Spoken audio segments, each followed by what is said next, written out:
Well, hello. So you had a good weekend? Yeah, my husband's doing great. Lots of relaxation, lots of exercise, some work. Okay, good. What about you? Normal. We're back to normal. I got poked today. I got my second microchip installed this morning. But my cell phone, it doesn't have better reception.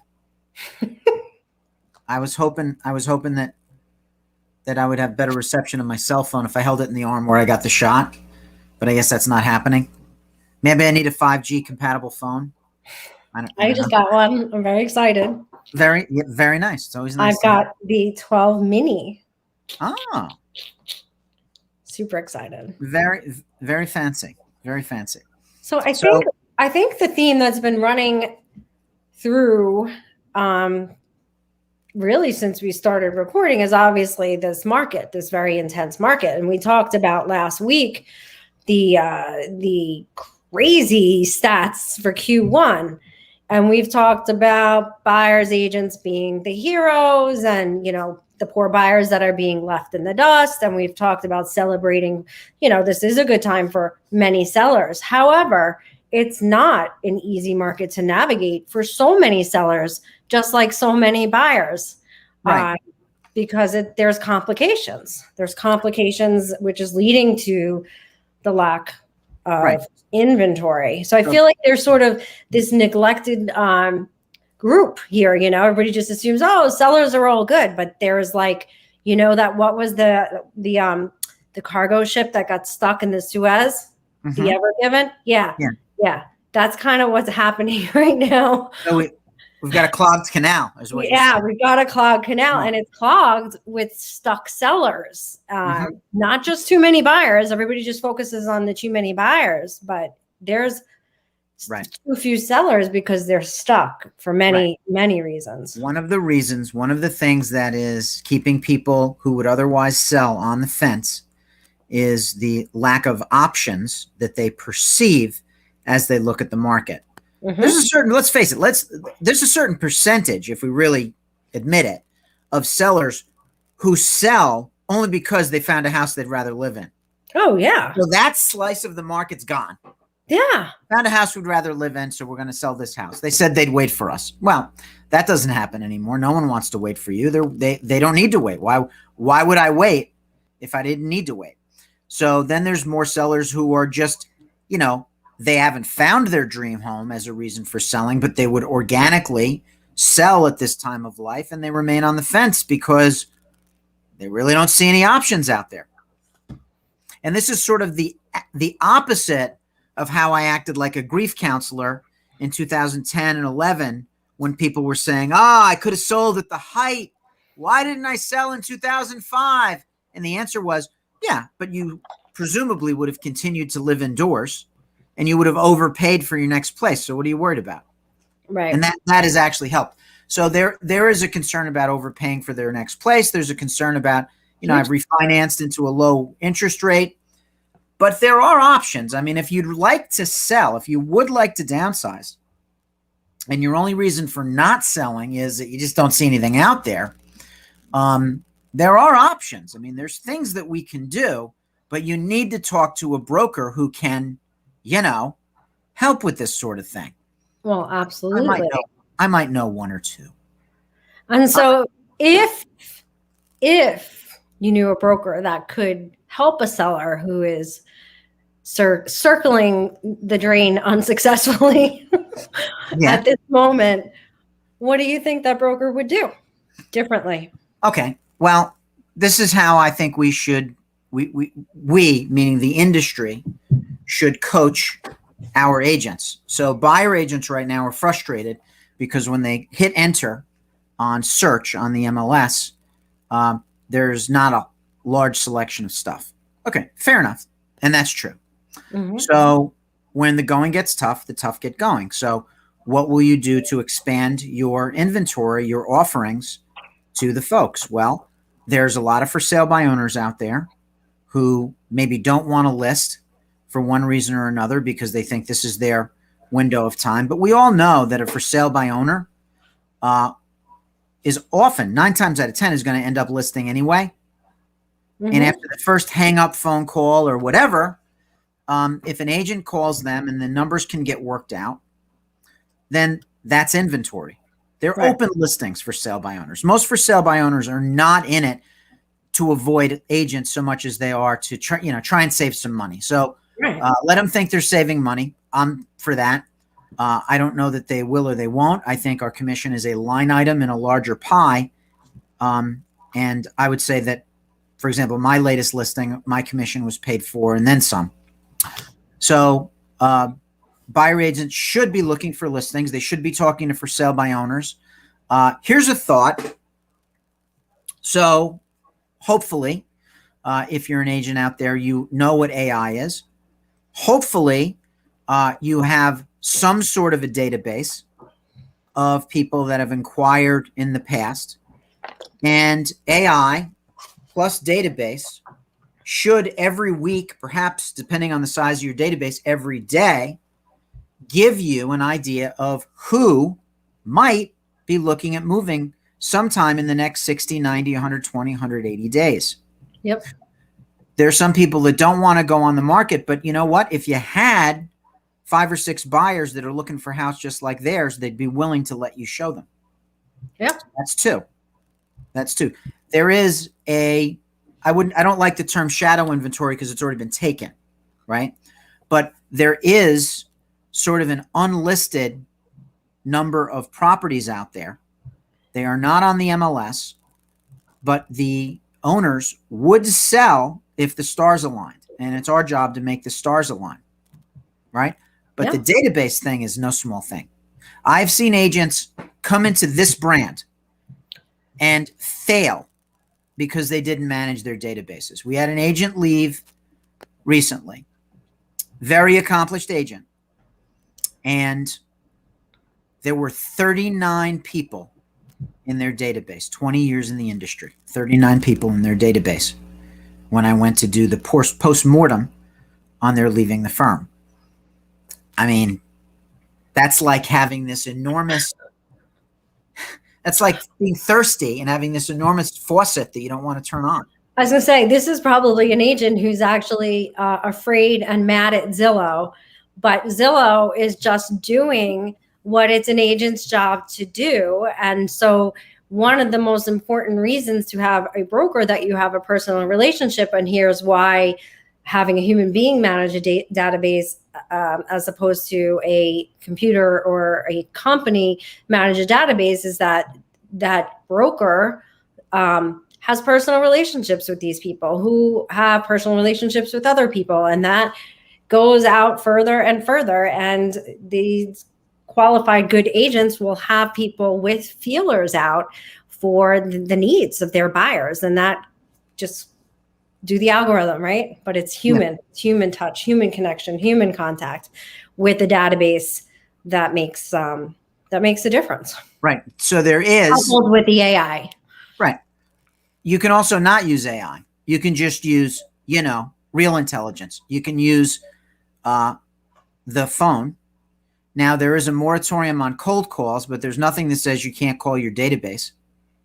So we know a really super successful agent. We will not say her name because she works for a competitor, but she claims that she rotates live phone calls with her database continually, no matter what time of year it is. She's on the A's today. Tomorrow she'll be on the B's.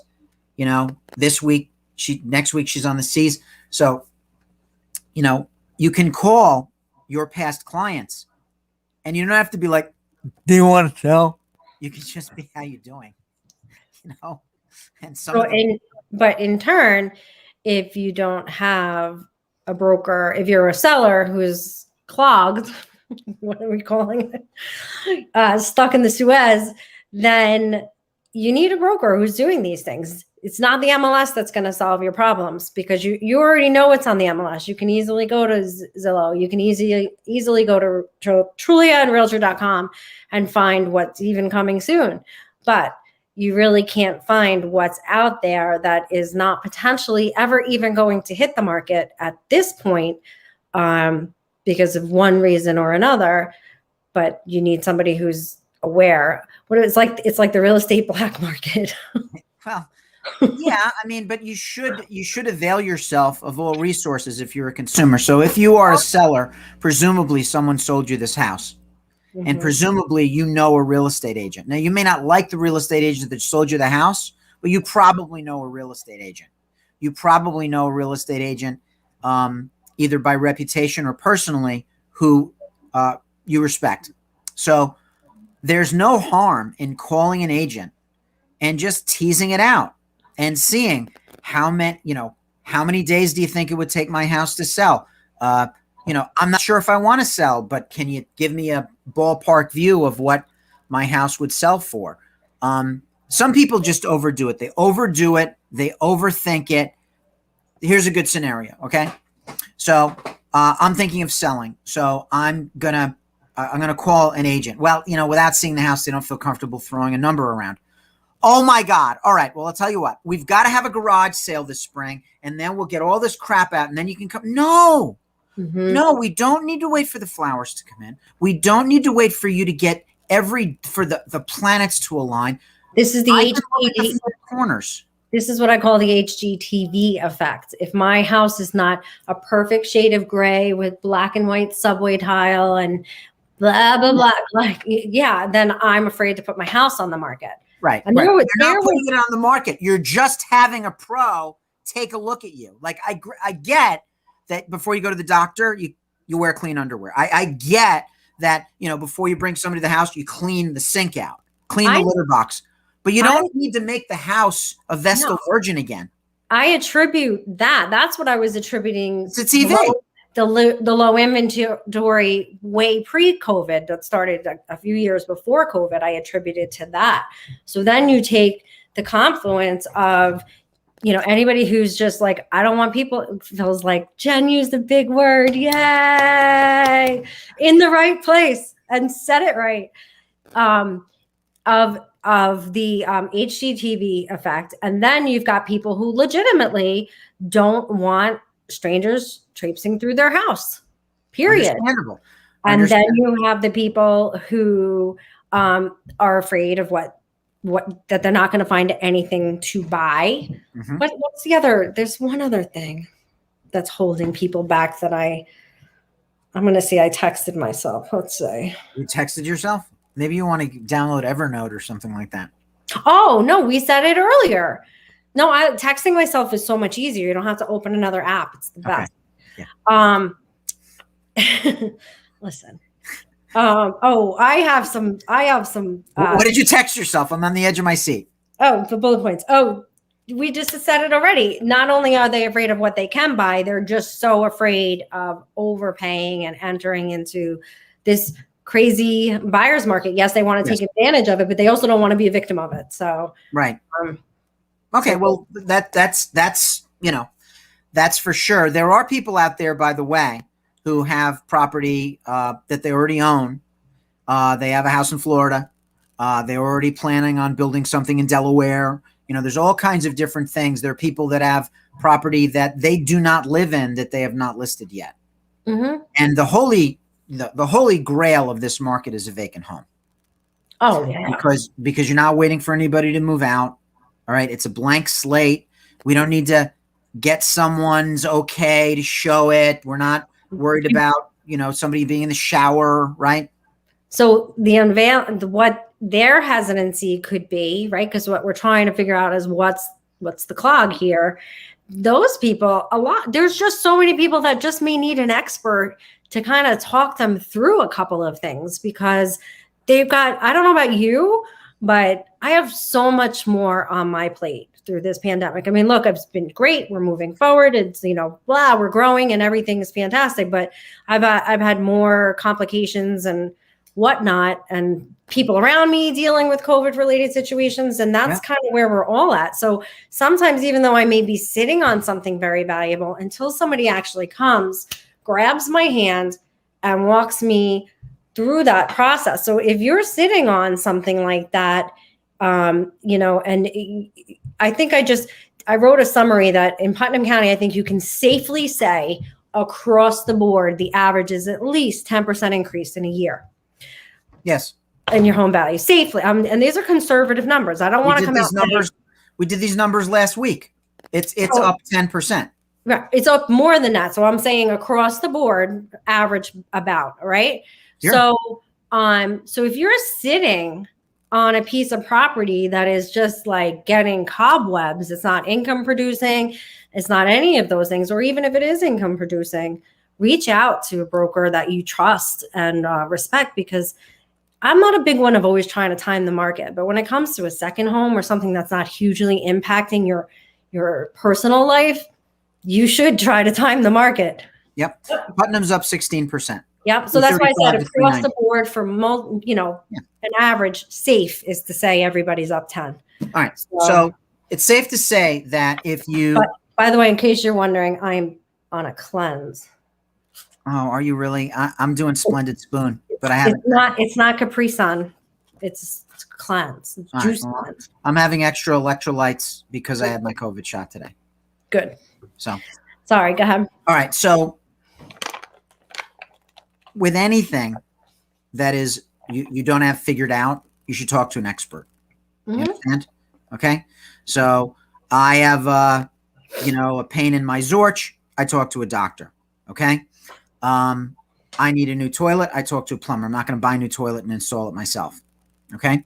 I've gotten estimates on different things, on a generator, all kinds of things. If the real estate market is a mystery to you right now, if you know prices are up, but you don't know about the rest, then you should talk to an agent, because an agent can give you an idea of what your options are, what your time frame can be, and partner up with you in developing a plan. And frankly, anybody that tries to time the top of the market is just like those people that tried to time the bottom of the market 10 years ago. And it's a silly game to play because it interferes with your life. You're interfering with your own life at that point. Okay. So if it's more important to you to have a decimal point in a certain place than to make sure your 10-year-old kid is not sleeping on the couch, as I had happen once, so your kids, you can afford to give your kids their own bedroom. Yeah. This long story, just crazy guy, wanted to just, time it as such, and he was living in the city in a tiny apartment with 2 kids, and it was crazy. So you should talk to an agent and figure out the plan. Now, if the agent is going to be like, okay, let's list your house, we'll talk, it'll be fine, don't worry, then that's not the agent you should be talking to. Thank you very much. Talk to another agent. There are good agents out there who will tell you what the facts are on the ground, and if you collaborate with them, you can create a plan. But don't interfere in your own life based on what you're watching on MSNBC or Fox Business Channel or something like that. Figure out what the local circumstances are, what the local market conditions are from a pro. Always talk to an expert. Also, if your broker is not approaching things from this, like when I speak to anybody who is a real estate owner, I always start with, half the battle is owning real estate. That's what everybody's trying to do. So we're already there. So you should weigh these options carefully, because, building a real estate portfolio is a dream of many people. And if you have somebody who already has 2 homes, this is an opportunity to not just get one transaction, but to literally consult somebody into a true real estate portfolio. If you've given them the options of property management and perhaps short-term rentals and whatever, all the other options that are out there for people. So you will take that one meeting and turn it into a possible listing or not listing, and into someone who's going to come to you for life with their real estate needs. Well, you reap what you sow, don't you? Right? So if you're the sort of agent that will give people your best honest answers, and you're not attached to getting a sale right now with these people, but you're more attached to making sure that you take good care of them and foster the relationship, then you will get a lot more than one transaction out of it eventually, and you'll get good feelings, and you'll get a referral source, and you'll have happy people who are, building their portfolio with you in a best case scenario. And in a worst case scenario, you're developing referral sources. Yeah. So you do reap what you sow. We do know sales trainers that everything is working backwards from getting the deal, making the closing. And we don't want to really recommend that people move unless it is the right thing for them to do. Yeah. But if you're holding on to a vacant property, or you're 85 and you're still in your 3,500 square foot house and you're mowing the lawn for another summer because, you refinanced it to 2.9%, there's bigger pictures. There's other metrics to look at than just interest rate or, like that. So talk to an expert is probably the lesson here. So you see this light shining down on me? That is this divine affirmation of your. Seriously, when I was a kid, you know how the clouds do that sometimes, and there'll be this like light. So I always thought that was God. So right. I'm going to take this as like a really good sign. Okay. So you think you're being perhaps beatified right now in real estate? Yes. Okay. Well, I just have the ring light thing here. So I know. I don't. That's all I have. I don't have divine. And the chosen one. You are. Yeah. Where's the reflection of the ring light? There we are. There's there you go. Yeah. I gotta get a setup here. I don't really have one. I was working from my dining room for so long. So.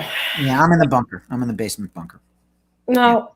Yeah, I think we could sort of cover, and I do think that that's a neglected market right now. So if you're a property owner out there and you're kind of unsure what to do, reach out to us, reach out to your trusted broker, and get some answers. And hoping that we get to a little bit more of a balanced market, which I think we're a little less than 1 month in an absorption rate.